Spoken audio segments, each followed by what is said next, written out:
You're listening to Civic Media. You can tune into any of our live shows on any radio station across the state with the Civic Media app. Find us in your phone's app store and listen anytime, anywhere. Good morning and welcome to Matt and Air on Air. Jane Matt and Air, Greg Bach, Calvin Buetenoff, coming to you live from our home-ish radio park in Racine. You can always join us, call or text at 855-752-4842. You can also leave a comment if you're watching on the live stream. Good morning, live stream on Facebook, YouTube, and what used to be Twitter. He normally joins us on Thursday, but because it's my last week, we've done a little juggling around. Had to have one more chance to talk to former U.S. Attorney, acting attorney, and our friend and colleague, host of Amicus, a law review on Saturdays across the network from 9 to 11. Jim Santel, good morning, my friend. How are you? Jane, Greg, good to be with you once again on this week of celebration and commendation and excitement for you, and bidding you, of course, a wonderful next great adventure in your life, right? Thank you. Yes, I'm going to spend a lot of time goofing around. That's pretty much... That's my goal. Yeah, right. That's what I'm shooting for, is the goof. We have so much to talk about with you, Jim. I'm not even sure where to start. I guess we can start with the Supreme Court case. Yep. Mm-hmm. This is huge and hugely bad. It is hugely bad. The Supreme Court is arguing three different cases, including one probably right about now that involves a death penalty, believe it or not. But you're right, the big one for this week, not that that is at all insignificant, but the big one happened on Monday. It's one of the biggest cases of this term. It's a case involving a woman who was appointed properly and behaved properly and acted properly as an FTC commissioner, the Federal Trade Commission. And the president decided he didn't like her politics and so terminated her without cause, without any reason to believe that she had somehow engaged in malfeasance. She appealed that decision, and lower courts, two of them, a district court and appeals court, said, no, we're going to reinstate you. The president has no authority to fire anybody in an independent agency. This goes back more than 100 years. We're going to reinstate you. And in fact, they reaffirmed something called Humphrey's Executor, which is this case back in 1935, 90 years ago, that said just that. FTC commissioners cannot be fired. So it happens again just recently. And the Supreme Court on Monday, to cut to the chase, the headline is that it looks like a majority of the Supreme Court are going to do as they often do, swing big. They're probably going to overrule Humphrey's executor. They're probably going to give this president even more power and permit him to terminate the positions of independent agencies over which he has no authority. Huge if that happens. It hasn't happened yet, but the tea leaves are there from the oral argument on Monday. And if he does that, it not only affects the FTC, but many, many other agencies. And the big thing that Jane, you and Greg and I have talked about, this is almost certainly the codification once again of this notion that we have a supreme presidency and the president can do whatever he wants. It appears that the Supreme Court is heading down that road. A big case, as you have accurately noted, and potentially cataclysmic, as the three dissenters likely have noted on Monday. A major case, major change in the way that federal government operates coming down the road. Boy, first of all, let's start with why it was important to have these independent agencies. Yes. What is the logic behind that, Jim? Why was that important? Right. All sorts of agencies. People don't realize this, but your listeners do, but many people don't, that there are agencies out there that you want to be independent of what? Politics, right? And partisan views about things. And so, for example, one of those that may be protected is the Federal Reserve. That's the big one everybody thinks about. It's an independent agency. You don't want the president. All presidents would love to dictate interest rates and mortgage rates, that sort of thing, to increase their political stature. But we don't want that. It's bad for the economy, bad for trade with respect to the FTC, bad for consumers with respect to the Consumer Product Safety Commission, again, the National Labor Relations Board, bad for labor, all kinds of things. The Congress established them decades ago, said, Mr. President, whoever you are, hands off. You can appoint commissioners, you can board members, but you cannot do things to affect their work. That has always been the case because we want them to act on behalf of whom? The people of the United States, independent of partisan views. And that appears to be coming to a close now. But that was the original purpose, and it still is to this day, but maybe soon will be a part of our history. What is the direct result if that goes, like, let's say just goes 6-3 in favor of the president? Do you just see the 2026 just doing away with either individuals or just agencies altogether? And I guess the question I also have is, people will say, well, people serve at the pleasure of the president. Isn't that important to know that the president can do what they want? I guess, what do you say to those individuals? It's a lot to take in, and a lot of people don't understand that the president can't have all knowing and also, as you said, a supreme president. Right.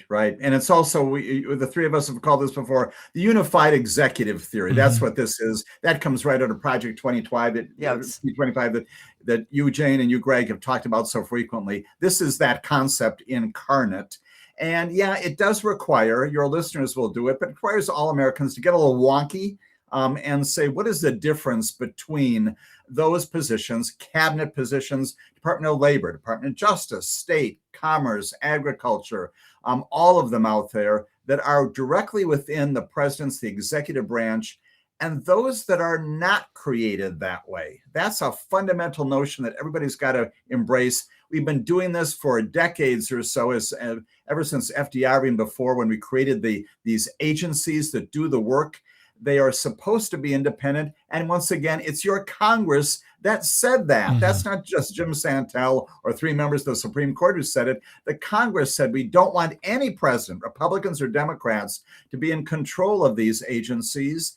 And Greg, to answer your all-important question, this will have a tripping effect, because if it's the FTC, all of these other agencies, depending upon how they write this case, which will probably be broad, they swing big, as I said, probably will say the president should, in fact, have this great power. And if they do, that affects all of these other agencies. Look for the politicization of conduct of all of these agencies that Americans rely upon.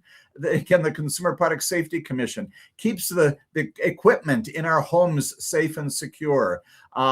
Trade issues, all kinds of things, labor issues across the board.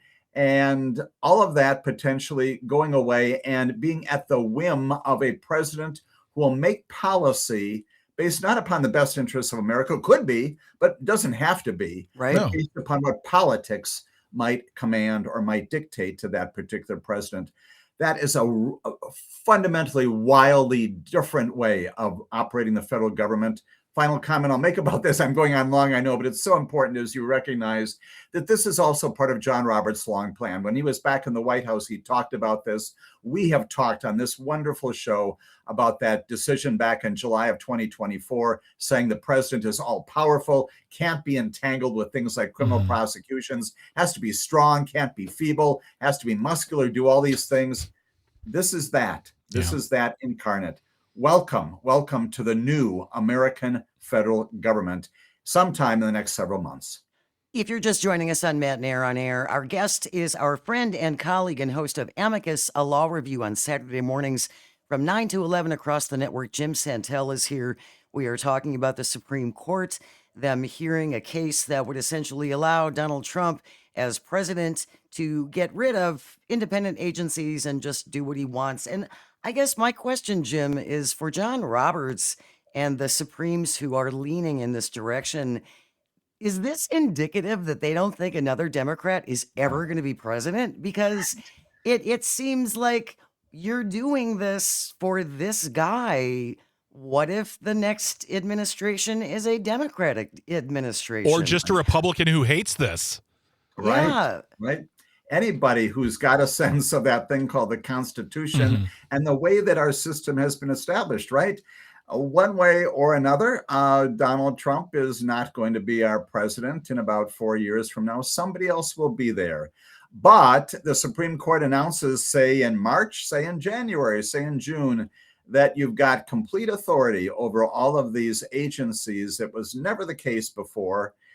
Then you've got any president down the road, could be not of a party that's presently in office, who's got this tremendous power. And your very good questions go to the point you often make, which is you don't want that kind of power vested in any president, regardless of their political background. It is not the way we work. And again, it does depend upon how they describe this in their ultimate opinion, but it goes back to this notion that we're changing government. It is also stunning, Jane, I think implicit in your very good question, what is Amy Coney Barrett thinking? What is Neil Gorsuch thinking? What is Brett Kavanaugh thinking about the future of the country that they have grown up in? And they're younger on the bench, obviously. We know what Sonia Sotomayor thinks and Eleni Kagan and Ketanji Brown Jackson feel about this. What are they thinking about their America? They're going to be around for a long period of time, as are their children, presumably their grandchildren. What kind of a legacy are they establishing in all of these cases, including the shadow docket that give the president all of this authority, and now seemingly codifying it for the future? What is their thought process right now? Well, it wasn't on display on Monday. Well, my other question, too, is that, I imagine if you're sitting on the Supreme Court, that's a very hefty role. It's full of a lot of ego and power. What happens if the president just comes and says, I don't need any of you? Right. Goodbye. Right. You can keep your robes. Goodbye. Right. Like you're setting up a government that can exterminate your job and be done with you, and you have been the last guardrail to allow it to happen. So either you think you're going to get some higher up, like a cleric or something, but you can be setting up your own doom. Right. The president, again, the executive branch, we know, has an awful lot of power even before this is happening now. But it also has authorities with respect to implementing specific things. How often have we talked about that issue that Andrew Jackson raised when he was confronted with the Supreme Court he didn't like? Yeah. He said, you and whose army is going to enforce what you say? And the Supreme Court does not have an army. They've got a beautiful building. It's under some reconstruction right now. They're on Capitol Hill. But that's it. And they've got some law clerks and some staff. If a president wakes up one morning, and as he's already said, the president's always said, you know what? He said this recently, we don't need the legislature anymore. No. You just go across the parking lot, Greg, and you do exactly what he just said about the legislature. I don't need to have you folks deciding things. I will decide them. And that's when you've got the despotism that we've so often talked about, Jane. Is there a phone number for the Supreme Court? Yeah, right. The answer is yes. Yes. And right. And there is. And, I will advocate what I've so often said, and you've seen me do this before. Stamps, here they are. Put them on an envelope and make a handwritten letter. And yes, affirm or send some to Ketanji Brown Jackson, telling her how much we appreciate what she's doing. But send a letter to Amy Coney Barrett from the Seventh Circuit and say, you know what? If you're deciding and going this direction, don't. And explain the reason why you as an individual American feel so strongly about this. Write a letter to them. I'm going to have to work on my handwriting. We're going to continue our conversation with Jim Santel on the other side. You can join us at 855-752-4842. You're listening to Matt and Air on Air on the Civic Media Radio Network. We will be right back. You're listening to Civic Media. Stay up to date on the latest news and information for your local community and Wisconsin by signing up for our free email newsletter. Visit civicmedia.us/email to get started. Good morning. Welcome back to Matt and Air on Air. Jane Matt and Air, Greg Bach, our one, our only Calzone on the board, coming to you from our home at Radio Park in Racine, where you can join us. Call or text. The number is the same, 855-752-4842. You can also leave a comment if you're watching on the live stream on Facebook, YouTube, and what used to be Twitter. Coming up after the 10:30 news, a segment we call Audio Sorbet, where we get away from the heavier topics of the day and talk about light, silly things. An old friend and colleague of mine, Tony Larino, is going to be joining us. He's going to tell stories about how I was a terrible person when we worked together back in the day. No, everyone is required to say nice things about me or they don't get to come on. Yeah, the checks will not clear if you say something mean. The checks will not clear the check will bounce. Yeah, So keep that unless in morale mind. improves. All right, so there we go. Jim Santel is here, our friend and colleague and host of Amicus, a law review on Saturday mornings from 9 to 11 across the Civic Media Network. More Supreme hanky-panky going on. Let's talk about some other things going on at our highest court. Right. We know last week, of course, the Supreme Court, in its shadow docket, which I know the two of you and all your listeners love so very, very much, permitted Texas to go ahead with those 5 Republican majority districts. And just this past yesterday, and again this morning, the Supreme Court's back in business hearing oral argument. This morning's oral argument is one of those cases where, frankly, you would want judges finally to decide this. It has to do with the death penalty, and there's a case which says basically that if someone has intellectual deficiencies of a profound level, we don't put them to death, even though the Eighth Amendment, again, mandates that it does mandate that there not be cruel and unusual punishment. You can execute people, but you still have to do it within parameters. They're deciding a death penalty case right now while we're talking. The other big one from yesterday, which again, not clear at all on the tea leaves on this one, kind of a Citizen United revisited case. This one has to do with whether or not individual political parties can basically ally with and to support campaigns directly with money. And that's a big change. If they go in a direction that maybe they'll go in, although it's not quite certain how this is going to go, could influence a lot, not only the access of Republicans and Democrats to monies, but also the involvement of political action committees. No small thing. That was just yesterday. And again, they're back in, maybe it's good they're taking a rest, but they're back in business again in January. I think they start again on January 12th. And as we've talked before, we're still waiting for them to decide if we still have a Voting Rights Act. That's coming up. We're still waiting for them to decide about tariffs. And there again, as the three of us have chatted before, there is a peculiar situation, but a good situation where maybe, just maybe, a majority are going to say, Donald, that's too far. You can't impose tariffs. That's Congress. But it also seems to be a little bit at odds with what they were doing on Monday. So how do you reconcile all of that? Who knows? And again, until we see the paper, until we see the orders in all these cases, I'm out of the business of predicting, as we all should be. This court is just not predictable at all. No, they sure aren't. We're talking to Jim Santel. Go ahead, Greg. I was going to say, we have Jack from Merrimack on the phone who's been waiting patiently. Jack, what did you have to say? Hey, Jack. Well, first of all, let me say that I'm definitely going to miss Jane, and I wish her a marvelous retirement, and hope she enjoys her time. Thank you, Jack. But I'm definitely going to miss you. I miss Todd, and I even miss the Devil's Advocates, and that's a long time ago. Anyway, I was when I was connected with you guys, I was asked, "You have something to say about the Supreme Court?" And my answer is, "Oh boy, do I!" But I'm going to try to keep it to the topic, which is these crazy decisions. They are they're leading us directly into a dictatorship, and that's pretty outrageous. We're going to have to, if we ever get out of this administration, we're going to have to reenact some of those laws. Now, this is my question for Jim. If I understand it correctly, when Congress passes a law, they can say this law is not subject to review by the Supreme Court, and so if we do ever get out of this, we have to essentially repass those same laws that established independent commissions, and then the Congress must add that caveat. The Supreme Court cannot reverse this or cannot review it.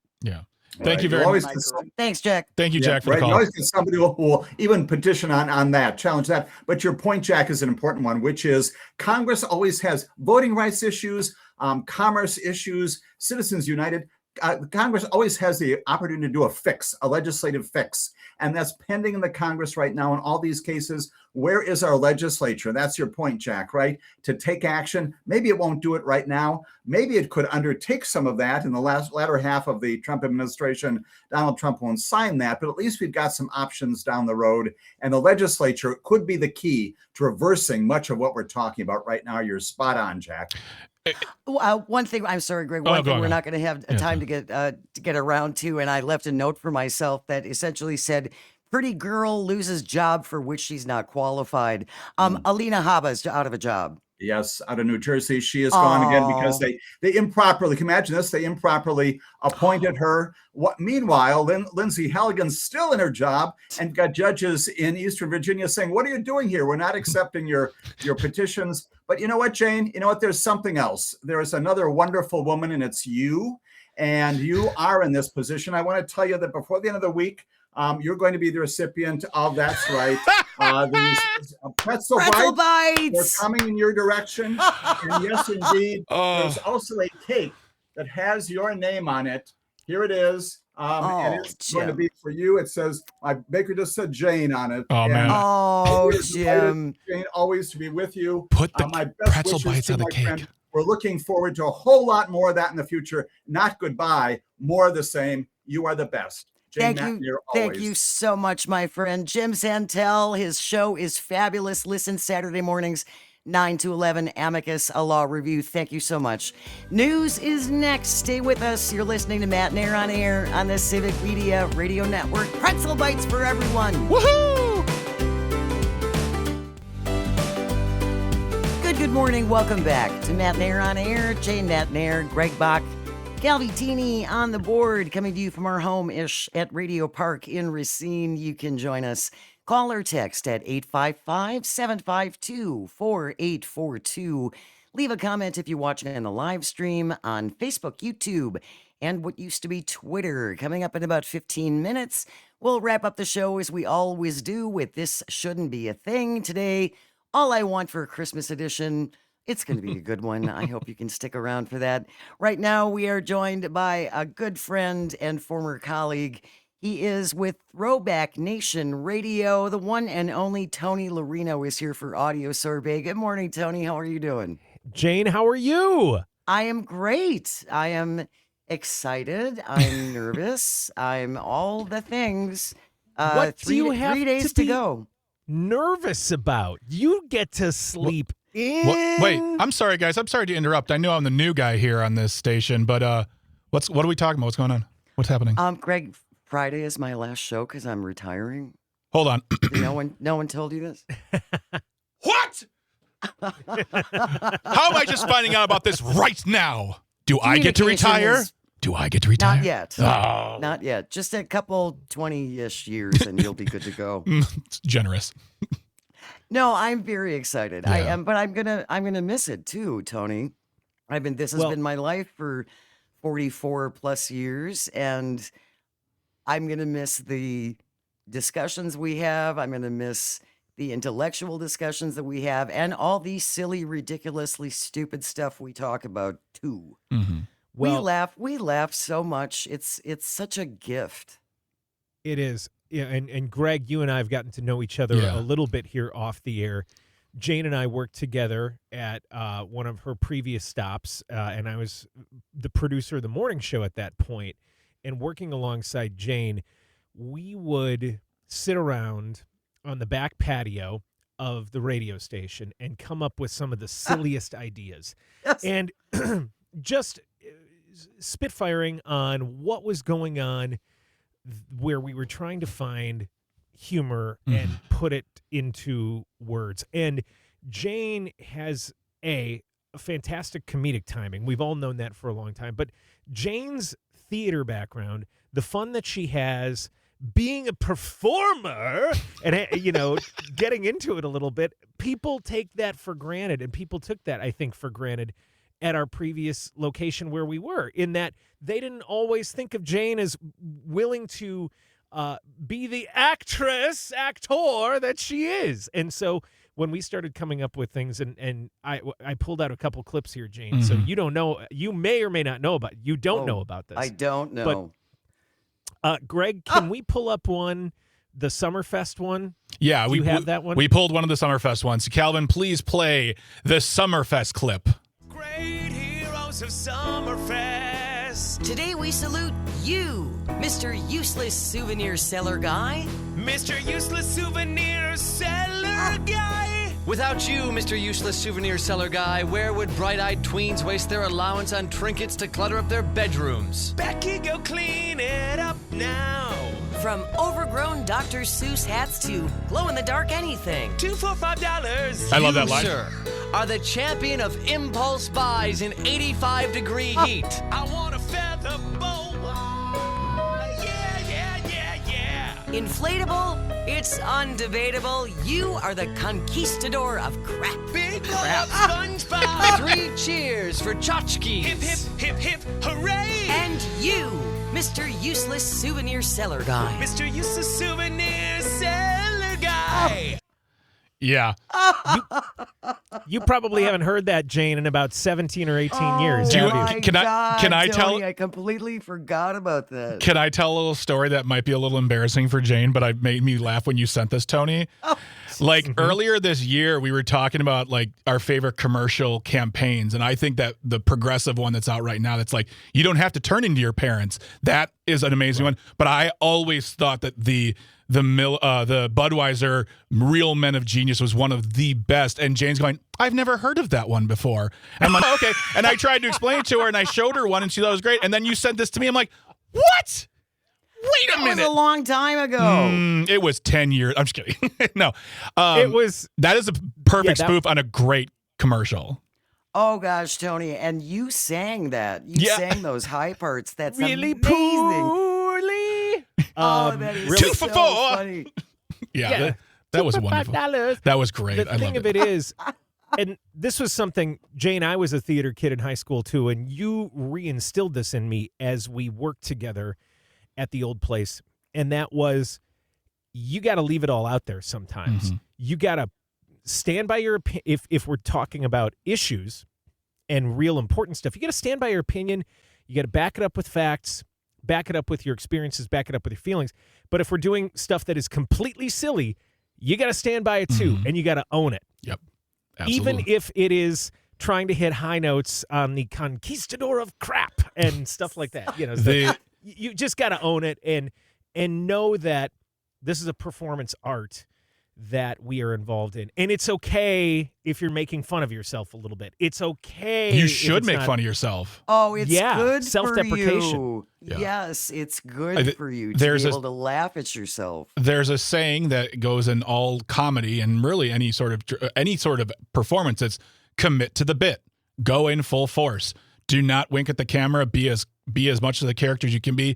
Get the best laughs. Get the best reaction you can get, and you're always going to come out on top. And that's what happens when you also have great production too. And that is a great commercial. And that was one of 3 you sent. Yeah, there were a couple more. Jane, we'll pull more out and we'll share them at another time. But there was one other moment you mentioned, Greg, just a second ago. Commit to the bit. Yeah. And get people laughing. Jane has those iconic laughs. You know this about yourself, Jane. And when you get Jane really honest to goodness laughing and rolling, you have hit pay dirt. There was one moment on the show that stood out to me when we were working together back in it was I know the exact date because it was January 9th. Oh, wow. Of 2007. Calvin, Greg, do we have this one as well? Oh, we do. It was about the time, you had just gone to see a certain artist that was very hot at the time, Jane. Who's your favorite artist out there right now of today? Your favorite artist out there today. You asked for her CD. You've listened to her CD over and over. Christina Aguilera. Really? Yeah. I wonder if we have something special from Christina. Hi, this is Christina Aguilera, and I'm here to sing you happy birthday. Happy birthday to you. Happy birthday to you. Happy birthday, dear Jane. Happy birthday to you. I love, where did they clip this from? Oh, that is so funny, Tony. Life before AI, life before Siri having a real sounding voice. We just used the computer voice. We were trying. Jane. We called we called because we knew you were a fan, and we had called the record company and we said, can we get a little message for Jane for her birthday from Christina? And of course, it's Christina Aguilera. She's at the top of her game, and she's on tour. And then, but we're going through all these archives of stuff. Can we find something? And we found the Christina Aguilera, and it's like, Jane will actually like this more than a real message from Christina Aguilera. Absolutely. Absolutely. That is so priceless. You got to send me this stuff, Tony.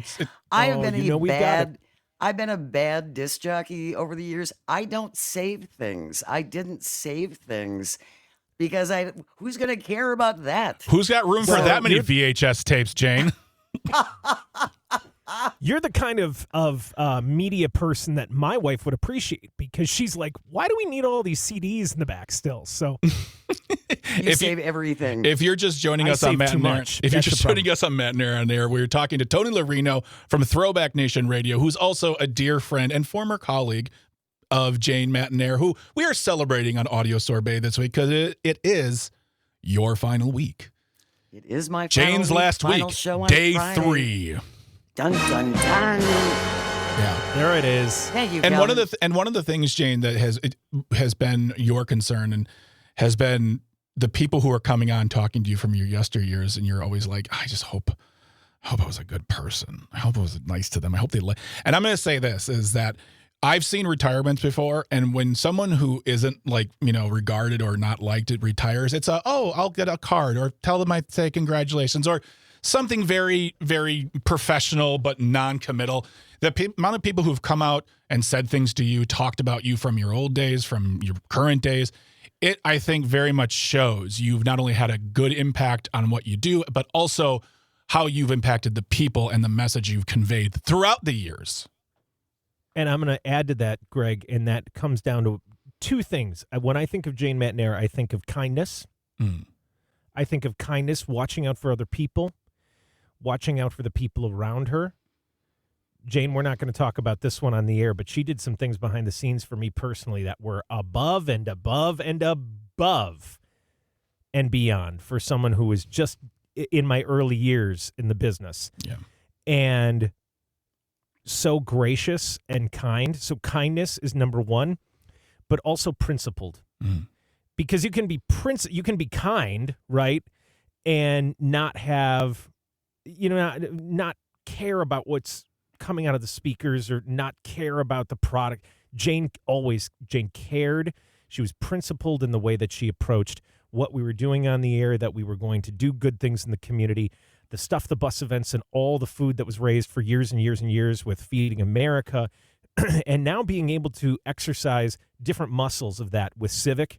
Jane, I'm so proud of you for that, because you've been able to show off the principles that I've known for decades that you've held so dear.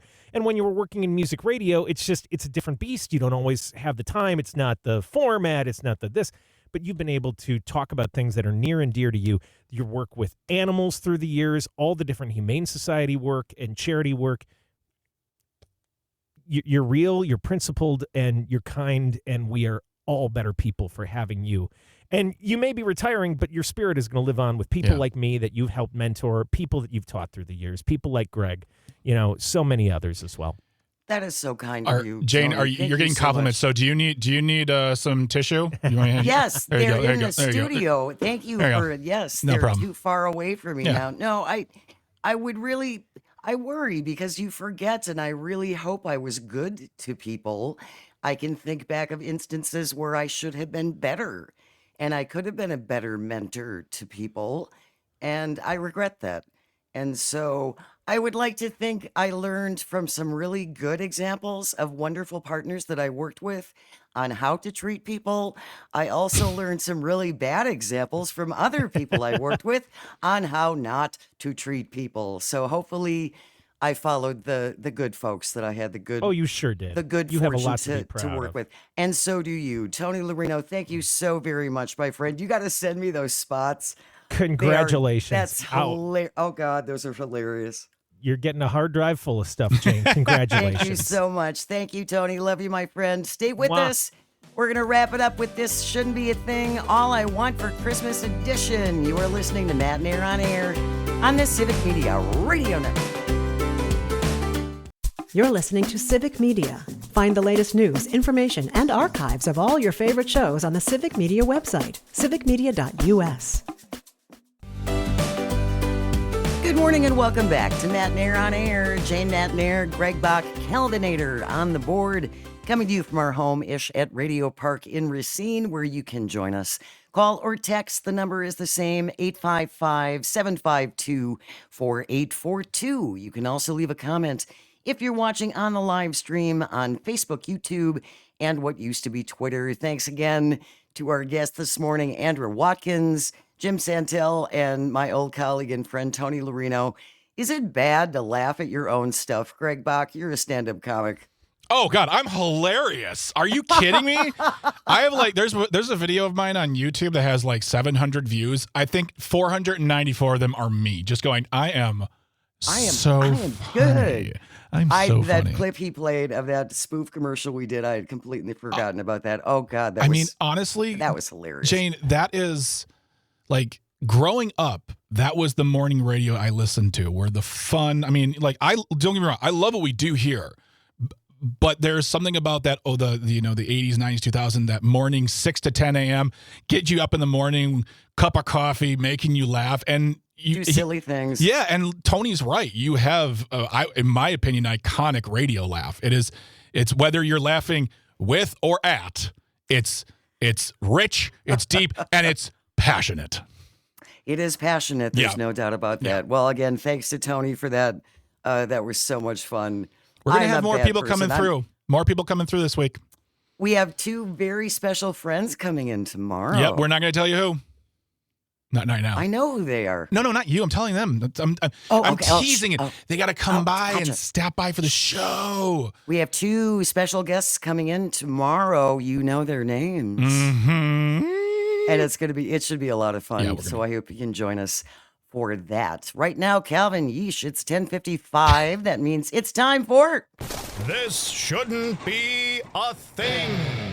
You got a couple days. If you find a thing you think should not be, send it into Greg and me at janesays@civicmedia.us. This is from CBS News. Calvin found this. You got to love it. Headline reads, Drone drops crab legs, steak, and weed into South Carolina prison. Folks were planning an early holiday Old Bay crab boil. Yes. So this wasn't mistaken?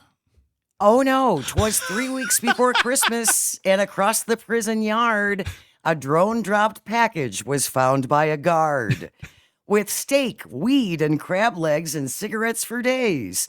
And to season it all, a tin of Old Bay. This is from the article on CBS News. The drone meal was dropped into the Lee Correctional Institution prison yard by a drone. Apparently, some folks were planning an early holiday crab boil and steak dinner, along with their weed and smokes, all dropped by a drone. A photo from the prison shows a raw steak still in the grocery packaging, crab legs, Old Bay, and a side plastic baggie of marijuana and several cartons of cigarettes. The drone was seized on Sunday morning. Prison officials say they're investigating. So far, no arrests have been made. A spokeswoman says, I'm guessing the inmates who were expecting the package are now crabby. Boo. In a follow-up story from notarealnewsite.com, all the evidence in this incident has disappeared. It cannot be found. It's gone. Don't know what happened. Who took it? Did Santa take it back in the middle of the... I'm sorry, did Santa drone take it back in the middle of the night? I think there were elves involved. You gotta love that kind of confidence. Unis. Yeah, you gotta love that confidence. Shoot your shot. What's the worst that's gonna... If I'm a guard, I know that it's my job and I'm supposed to be serious, but I have to be like, that's good. I like that one. It's like watching your kids swear. You're like, I want to be mad at you, but come on, man. Yes. You got to think that the prison officials are going, that wasn't bad, you guys. Yeah. He's like, thanks for the steaks, guys. Exactly. Yeah. Yes. So the prison officials, I'm sure, had a nice meal and a couple of bags of weed and a couple cartons of smokes that I'm sure they'll turn over to evidence. Absolutely. It's about the law, people. But you got to test it all. You got to test it all, yes, Jane. You make sure it's all safe It could be a bag of oregano. We don't know. We don't know who sold us this weed to a drone. Quality control. Quality control, indeed. That's exactly right. That wraps up today's episode of This Shouldn't Be a Thing. Thank you, Greg and Calvin and all of our engineers and everyone at Civic Media, because without you, nothing works. And thank you most of all for calling and texting and watching on the live stream and for listening. It means the world. I hope you find some joy today and you have the chance to share it. Please be careful on the roadways. Yes. Stay tuned. News is coming up next. Tom Hartman will have that next keyword for you for our multi-state text to win grown-up gift list contest. Have a wonderful day. We will see you tomorrow.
The national news cycle never stops, but it can be hard to find news about your local community. Civic Media is dedicated to providing quality local and state news coverage across Wisconsin. With the Civic Media app, you can get notifications about local stories that matter to you and your community. Find the free Civic Media app in your phone's app store and choose notifications from the menu to tell us what kind of news you want to hear about.